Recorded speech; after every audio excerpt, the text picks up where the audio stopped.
This is Design Explorations of Instruments and Interactions with Bidirectional Haptic Couplings for CHI 2026. This work was undertaken by myself, Matthew Davison, and my co-author, Andrew McPherson. And the research explores how bidirectional tactile interaction with digital musical instruments, or DMIs, may affect the design of and interactions with such instruments.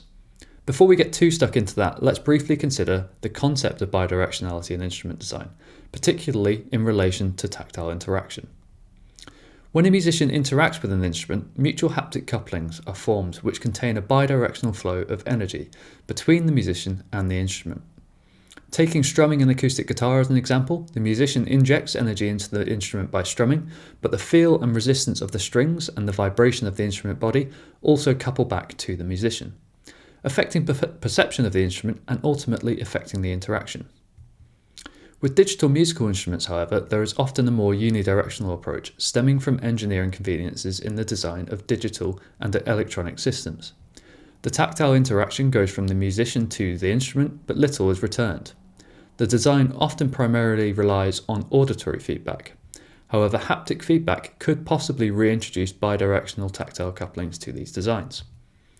So to explore how a bidirectional approach can be used to interact with audio-driven synthesizers and how this may affect designs and interactions with DMIs, we created the HaptiCoupler system, which is what was used in the following design study.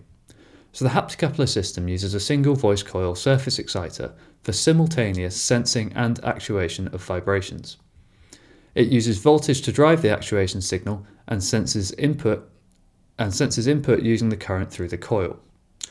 The actuation is cancelled from the sense signal by using a model of the voice coil's electrical impedance.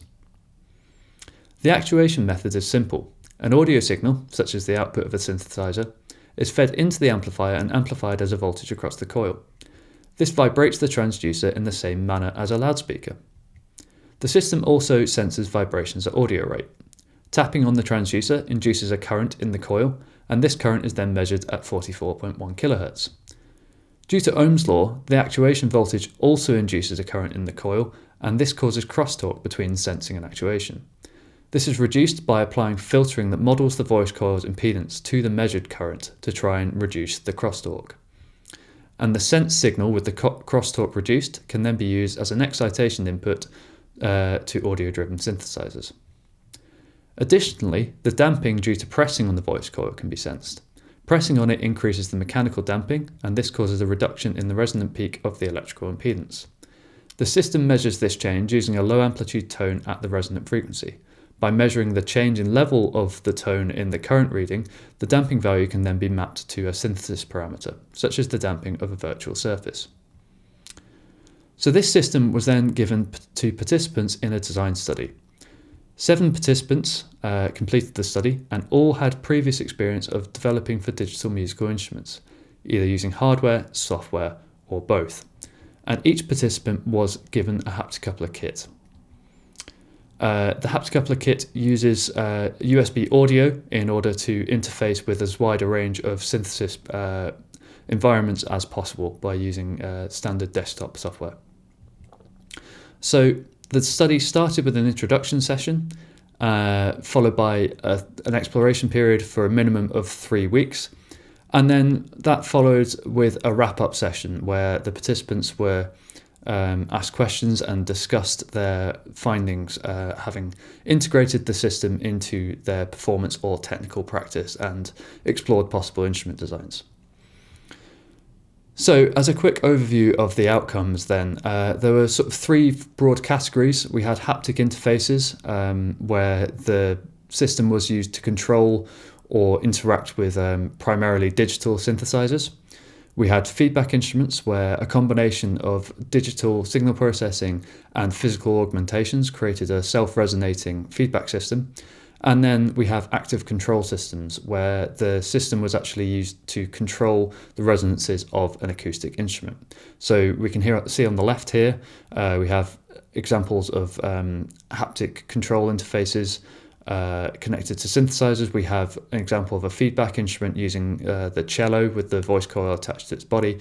And then we have an example of active control with the acoustic guitar where the system was used to reduce the resonance of certain nodes of the body.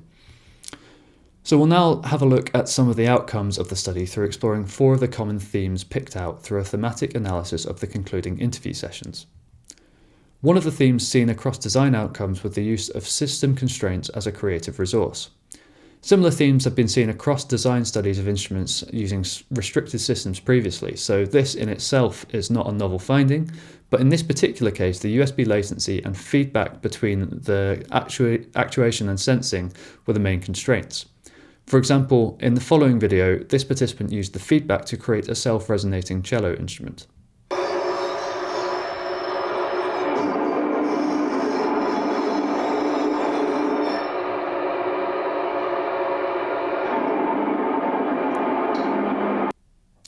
And in the next example, this participant induced feedback by pressing on the coil to change the transfer function of the impedance and therefore induce feedback.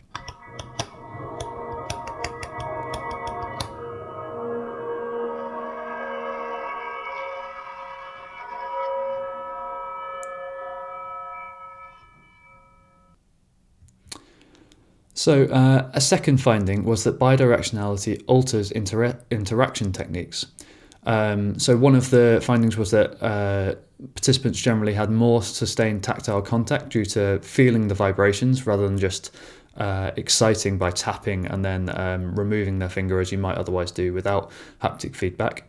And also coupling the transducer to mechanical surfaces to create resonances and vibrate additional augmentations was another thing that was explored. So in this next example, we have a participant holding their hand on the surface that they've created on top of the voice coil after tapping it with a virtual cymbal plugin.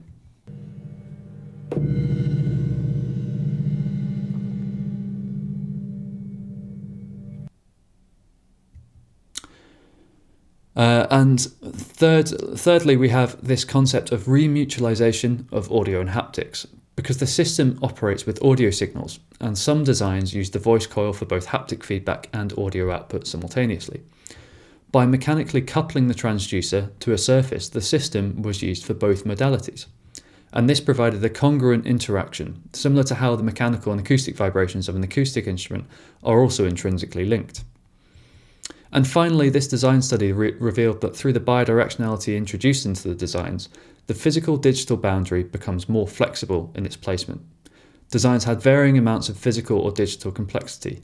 So, for example, the haptic interfaces had a limited complexity in the physical domain, as they just used the voice coil as it was, but had maybe a more complex synthesis algorithm going on.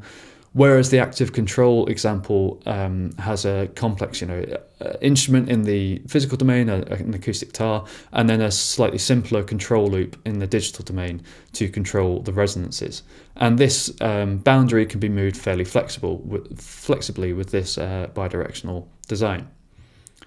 Finally, let's just briefly consider some technical limitations that affect the outcomes of this study. So firstly, the USB audio latency affects the results of the study. The USB audio enables a wide range of synthesis algorithms to be chosen, but at the expense of latency. Secondly, the cancellation of actuation signal is imperfect, which can lead to the self-oscillations seen in some of the outcomes.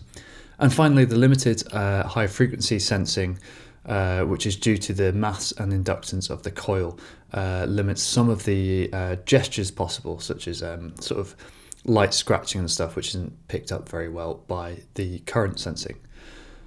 So in summary, the bidirectionality introduced by the HaptiCoupler system in instrument designs blurs the normal physical-digital boundaries somewhat in designs. There's a transition from control to negotiation as the bidirectionality enforces this sort of bidirectional negotiation between the musician and the instrument. And finally, there is a remutualization of audio and haptics. So for further information, feel free to email me or visit the link, either on the link or the QR code that takes you to all of the open source details of the HaptiCoupler system and further information from this paper. Thank you very much.